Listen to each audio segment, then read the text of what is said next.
Morning students, welcome in online class 10th class SST chapter 7 राज्य सरकार। इसके पहले वाली क्लास में हमने पढ़ा था विधानसभा का गठन, अध्यक्ष और उपाध्यक्ष की कार्य या उनकी योग्यता। ठीक है, आज हम पढ़ेंगे विधान परिषद का गठन और विधान परिषद के अधिकार, शक्तियां और कार्य। कि विधान परिषद जो विधानसभा होता है, विधानसभा को विधान परिषद को बनाना या फिर समाप्त करना, यह अधिकार विधानसभा के पास में होता है और वो संसद को सिफारिश करने का अधिकार भी होता है। अनुच्छेद 169 के अनुसार यदि विधानसभा अपनी पूरी सदस्य संख्या के बहुमत से या उपस्थित मतदान करने वाले सदस्यों की संख्या 2/3 बहुमत से प्रस्ताव पारित कर देती है तो संसद उस राज्य के लिए विधान परिषद का सदन या समाप्ति के लिए कानून बना सकती है या बनाएगी। यह कि राज्य जो विधानसभा है अपनी पूरी सदस्य की संख्या से या फिर जो मतदान में उपस्थित होने वालों की संख्या के 2/3 सदस्यों की संख्या से वो विधानसभा की विधान परिषद की उपस्थिति, इट मीन्स उसको बनाना, सदन करना या फिर उसकी समाप्ति के ऊपर कानून बनाने का अधिकार भी दिया जाता है। अब आता है कि विधान परिषद के सदस्यों की संख्या कितनी होती है। विधानसभा के सदस्यों की संख्या मैंने आपको बताया था कि अनुच्छेद में ये बताया गया है संविधान के कि विधानसभा में अधिकतम और न्यूनतम सदस्यों की संख्या नियुक्त की गई है कि अधिकतम तो है 500 और न्यूनतम है 60। और इसमें राज्य के विधान मंडल का द्वितीय सदन या उच्च सदन जिसे कहा जाता है वो होता है विधान परिषद।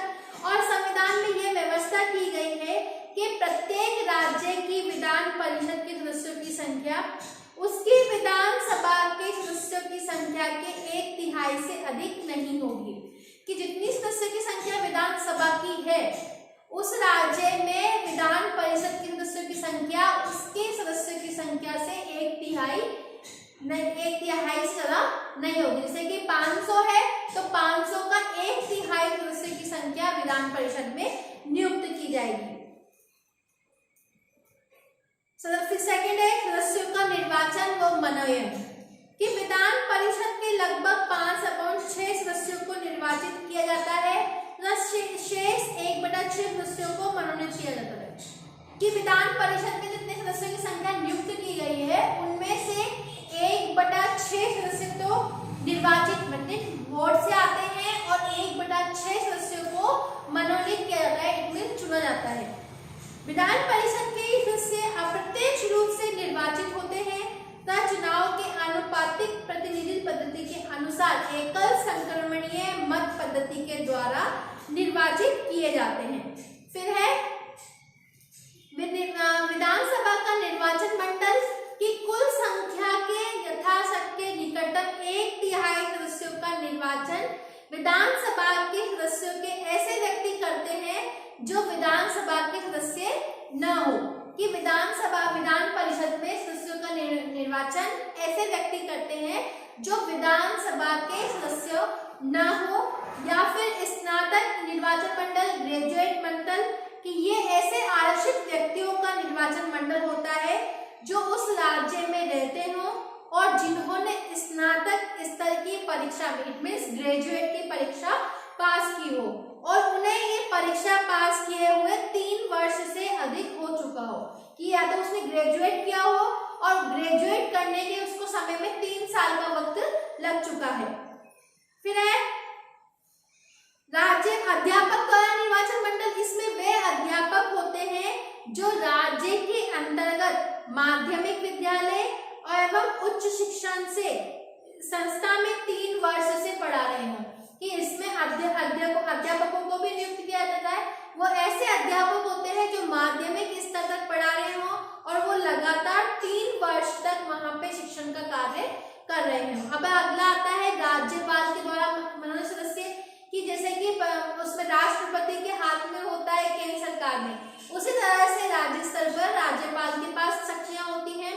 कि कुल सदस्य संख्या के 5/6 सदस्यों को तो निर्वाचित किया जाता है और शेष 1/6 सदस्यों को राज्यपाल के द्वारा उन व्यक्तियों से मनोनीत किया जाता है जो कि कला, विज्ञान, साहित्य, सामाजिक क्षेत्र में, इन सब में उसको उपलब्धि प्राप्त हो। फिर आता है सदस्य की योग्यताएं, कि विधान परिषद के सदस्य के लिए वे योग्यताएं हैं जो विधानसभा के सदस्य के लिए होती है। इट मीन्स कि वो भारत का नागरिक हो, उसकी विधान परिषद, जैसे विधानसभा में 25 वर्ष से ऊपर होता है, तो इसमें 30 वर्ष से ऊपर उसकी आयु होनी चाहिए, और वो दोनों सदनों का निर्वाचित सदस्य होना चाहिए, और उसमें विधानमंडल के निर्वाचन मंडल के अतिरिक्त अन्य तीनों निर्वाचक मंडल संसद द्वारा कानून निश्चित करती है। अब आता है इसका कार्यकाल। विधान परिषद इस दृष्टि से स्थायी है कि पूरी विधान परिषद कभी भी भंग नहीं होती। कि विधान परिषद के स्थिर होने का कारण इसलिए होता है क्योंकि विधान परिषद को, पूरी विधान परिषद को एक साथ भंग नहीं किया जा सकता, उसे राज्यपाल द्वारा भी भंग नहीं किया। जैसे कि राज्यपाल के पास कुछ शक्तियां होती है कि वो उसको समय से पूर्व भंग कर सकता है विधानमंडल को, लेकिन विधान परिषद वो शक्ति उनके हाथ में भी नहीं है कि वो विधान परिषद को भंग कर सके। प्रति 2 वर्ष के पश्चात 1/3 सदस्यों अपना पद छोड़ देते हैं और उसके स्थान पर नए पद निर्वाचित किए जाते हैं, और इनका कार्यकाल 6 वर्ष का होता है। अब है पदाधिकारी, कि विधानसभा के पदाधिकारी कौन थे? अध्यक्ष और उपाध्यक्ष, और इसके पदाधिकारी होते हैं सभापति और उपसभापति। विधान परिषद को इन्हें पद से हटाने का भी अधिकार दिया गया है। अब आता है अगला, विधान परिषद के अधिकार, शक्तियां और कार्य। विधान परिषद के संबंधित इसमें पहली शक्ति होती है कानून निर्माण संबंधी शक्ति, द्वितीय शक्ति है कार्यपालिका संबंधी, और तीसरी है वित्त संबंधी शक्ति। कि कानून प्रथम है कानून निर्माण संबंधी कार्य, के धन विधेयक जो होता है उसको छोड़कर अन्य विधेयक राज्य विधानमंडल के किसी भी सदन में प्रस्तावित किए जा सकते हैं। कि धन विधेयक जो होगा वो विधानसभा में प्रस्तावित होता है, तो धन विधेयक को छोड़कर जो अन्य विधेयक हैं वो राज्य विधानमंडल के किसी भी सदन में प्रस्तावित किए जा सकते हैं। तब ये विधेयक दोनों सदनों के द्वारा स्वीकृत होने चाहिए। कि अगर एक सदन ने इसको मना कर दिया तो वो पूरी तरह से पास नहीं हो सकता, कि उस स्वीकृति का दोनों सदनों में उसकी स्वीकृति का होना आवश्यक है।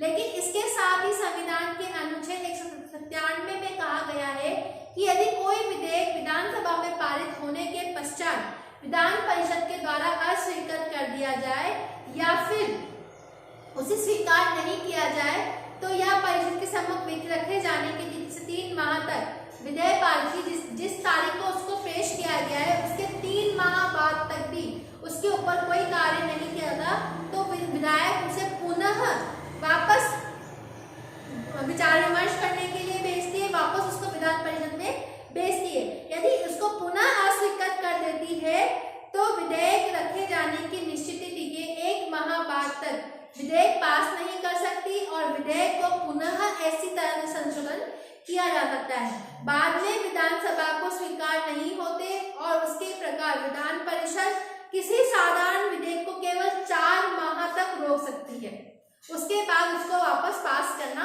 पड़ता है। कि यदि विधानसभा किसी विधेयक को विधान परिषद में भेजती है तो वो उसको 4 माह तक रोक सकता है, 4 माह के उसके पश्चात में उसको पारित कर दिया जाता है। फिर आता है कार्यपालिका संबंधी शक्ति, कि विधान परिषद के सदस्य मंत्री परिषद के सदस्य हो सकते हैं। विधान परिषद प्रश्नों, प्रस्तावों, वाद विवाद के आधार पर मंत्री परिषद की नियुक्ति करता है, किंतु उसे मंत्री परिषद को पद से हटाने का अधिकार नहीं है। ये केवल विधानसभा के पास ही है कि वो मंत्री परिषद की नियुक्ति तो कर सकता है, किंतु मंत्रियों को अपने पद से हटाने का अधिकार विधान परिषद के पास में नहीं होता, वो अधिकार विधानसभा के पास में दिया गया है। फिर है अगला वित्त संबंधी कार्य, कि संविधान में ये स्पष्ट रूप से उल्लेख किया गया है कि धन विधेयक केवल विधानसभा में ही प्रस्तावित किया जाएगा, विधान परिषद में नहीं। कि अगर कोई भी विधेयक धन संबंधी या धन विधेयक है तो वो विधेयक सिर्फ विधानसभा में ही प्रस्तावित होगा, विधान परिषद में उसको प्रस्तावित नहीं किया जाएगा। विधानसभा में जब किसी विधेयक धन विधेयक को पारित कर सिफारिश के लिए विधान परिषद के पास भेजती है तो विधान परिषद 14 दिन के तक ही धन विधेयक को अपने पास में रख सकता है। फिर अगर उसको वो सहित उसको वो विधेयक विधानसभा को लौटाना होता है। ये विधेयक उस रूप में दोनों शब्दों में पारित समझा जाता है जिस रूप में उसने विधानसभा में पारित किया है। कि विधानसभा किसी विधेयक को विधान परिषद में अगर स्वीकृति के लिए भेजती है तो वो विधान परिषद उसको सिर्फ 14 दिन रोक सकती है। 14 दिन के पश्चात उसको सिफारिशों के साथ में उस विधेयक को रोक नहीं सकता, वो उसको वापस उठाता है और उसको दोनों शब्दों में पारित कर दिया जाता है। ठीक है, यहाँ तक पढ़ लिया विधान परिषद के अधिकार और उसके शक्तियां। अब हम अगली क्लास में राज्य विधानमंडल या राज्य विधानसभा की शक्तियों और कार्यों के बारे में अध्ययन करेंगे। ठीक है, यहाँ तक आप सबको समझ में आ गया होगा। Thank you, have a nice day.